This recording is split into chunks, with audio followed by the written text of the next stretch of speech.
ನಮಸ್ತೆ ಮಕ್ಕಳ, welcome back to my channel. Please like, share and subscribe my channel. ಮಕ್ಕಳ, ಇವತ್ತು ನಾವು 8ನೇ ತರಗತಿಯ ಸಮಾಜ ವಿಜ್ಞಾನದಲ್ಲಿ FA1ಗೆ ಸಂಬಂಧಪಟ್ಟಂತಹ ಮಾದರಿ ಪ್ರಶ್ನೆ ಪತ್ರಿಕೆಯನ್ನು ನೋಡ್ತಾ ಹೋಗೋಣ. ಫಸ್ಟ್ ಹೆಡಿಂಗ್ ನೋಡಿ. ಕೆಳಗಿನ ಅಪೂರ್ಣ ಹೇಳಿಕೆಗೆ 4 ಪರ್ಯಾಯ ಉತ್ತರಗಳನ್ನು ನೀಡಲಾಗಿದೆ. ಅವುಗಳಲ್ಲಿ ಸರಿಯಾದ ಉತ್ತರವನ್ನು ಆರಿಸಿ ಬರೆಯಿರಿ.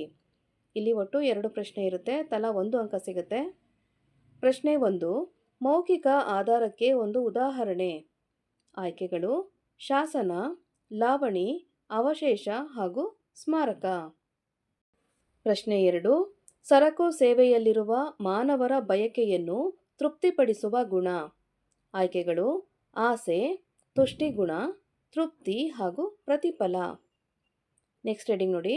ಕೆಳಗಿನ ಪ್ರತಿಯೊಂದು ಪ್ರಶ್ನೆಗಳಿಗೆ ಒಂದೊಂದು ವಾಕ್ಯದಲ್ಲಿ ಉತ್ತರಿಸಿರಿ. ಇಲ್ಲೂ ಸಹ 2 ಪ್ರಶ್ನೆ ಇರುತ್ತೆ, ತಲಾ 1 ಅಂಕ ಸಿಗುತ್ತೆ ಮಕ್ಕಳ. ಪ್ರಶ್ನೆ 3. ಅತಿ ದೊಡ್ಡ ಸಾಗರ ಯಾವುದು? ಪ್ರಶ್ನೆ 4. ಸಾಮಾಜೀಕರಣ ಎಂದರೇನು? ನೆಕ್ಸ್ಟ್ ಹೆಡಿಂಗ್ ನೋಡಿ. ಕೆಳಗಿನ ಪ್ರತಿಯೊಂದು ಪ್ರಶ್ನೆಗಳಿಗೆ 2 ರಿಂದ 4 ವಾಕ್ಯದಲ್ಲಿ ಉತ್ತರಿಸಿರಿ. ಇಲ್ಲಿ ಸಹ ನಿಮಗೆ 2 ಪ್ರಶ್ನೆ ಇರುತ್ತೆ, ತಲಾ 2 ಅಂಕ ಸಿಗುತ್ತೆ ಮಕ್ಕಳ. ಪ್ರಶ್ನೆ 5. ಭಾರತ ತನ್ನ ಭೂಗಡಿಯನ್ನು ಯಾವ ಯಾವ ದೇಶಗಳೊಂದಿಗೆ ಹಂಚಿಕೊಂಡಿದೆ? ಪ್ರಶ್ನೆ 6. ಭೂಮಿಯನ್ನು ಯಾವ ಯಾವ ಹೆಸರಿನಿಂದ ಕರೆಯಲಾಗುತ್ತದೆ? ಇದಕ್ಕೆ ಒಂದು ಆಯ್ಕೆಯ ಪ್ರಶ್ನೆ ಸಹಿತ ಇದೆ ನೋಡಿ ಮಕ್ಕಳ. ಅಥವಾ ಅಂತ ಹೇಳಿ ಅಕ್ಷಾಂಶ ಮತ್ತು ರೇಖಾಂಶಗಳೆಂದರೇನು ಅಂತ ಮತ್ತೊಂದು ಕ್ವೆಶ್ಚನ್ ಇದೆ, ಅದನ್ನು ಸಹ ನೀವು ಅಟೆಂಡ್ ಮಾಡ್ಬೋದು.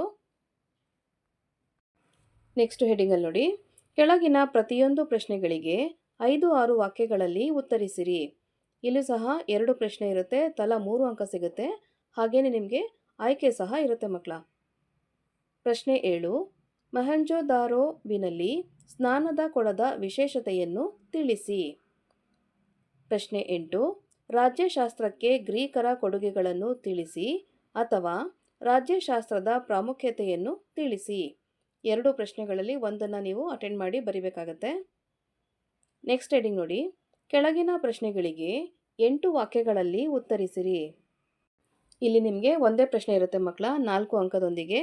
ಹಾಗೆ ನಿಮಗೆ ಆಯ್ಕೆ ಸಹ ಮಾಡೋದಕ್ಕೆ ಮತ್ತೊಂದು ಪ್ರಶ್ನೆಯನ್ನು ಕೊಟ್ಟಿರ್ತಾರೆ. ಪ್ರಶ್ನೆ 9. ಸಿಂಧು ಸರಸ್ವತಿ ನಾಗರಿಕತೆಯ ನಗರ ಯೋಜನೆಯ ವೈಶಿಷ್ಟ್ಯಗಳನ್ನು ಪಟ್ಟಿ ಮಾಡಿರಿ ಅಥವಾ ವೇದಗಳ ಕಾಲದ ಸಾಮಾಜಿಕ ಹಾಗೂ ರಾಜಕೀಯ ವ್ಯವಸ್ಥೆಯನ್ನು ವಿವರಿಸಿರಿ. ನೆಕ್ಸ್ಟ್ ಹೆಡಿಂಗಲ್ಲಿ ಪ್ರಶ್ನೆ 10. ಗೋಳದ ಚಿತ್ರ ಬರೆದು ಕೆಳಗಿನವುಗಳನ್ನು ಗುರುತಿಸಿ. ಇಲ್ಲಿ ಚಿತ್ರವನ್ನು ನೀವೇ ಬರಿಬೇಕಾಗತ್ತೆ ಮಕ್ಕಳ. ಇದು 2 ಅಂಕದ ಪ್ರಶ್ನೆ ಆಗಿರುತ್ತೆ.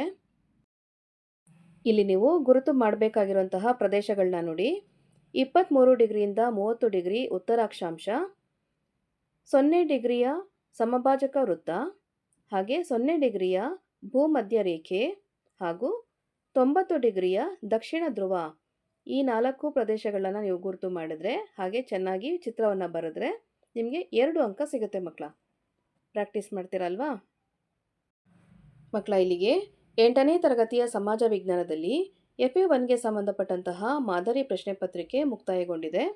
ಈ ಒಂದು ವಿಡಿಯೋ ನಿಮಗೆ ಇಷ್ಟ ಆದಲ್ಲಿ ದಯವಿಟ್ಟು ನಮ್ಮ ಚಾನಲ್ನ ಲೈಕ್ ಮಾಡಿ, ಶೇರ್ ಮಾಡಿ, ಸಬ್ಸ್ಕ್ರೈಬ್ ಮಾಡಿಕೊಂಡು ನಾವು ಹಾಕುವಂಥ ಎಲ್ಲ ವಿಡಿಯೋನ ನೋಡ್ತಾ ನಮ್ಮನ್ನು ಎನ್ಕರೇಜ್ ಮಾಡ್ತಾ ಹೋಗಿ ಮಕ್ಕಳ.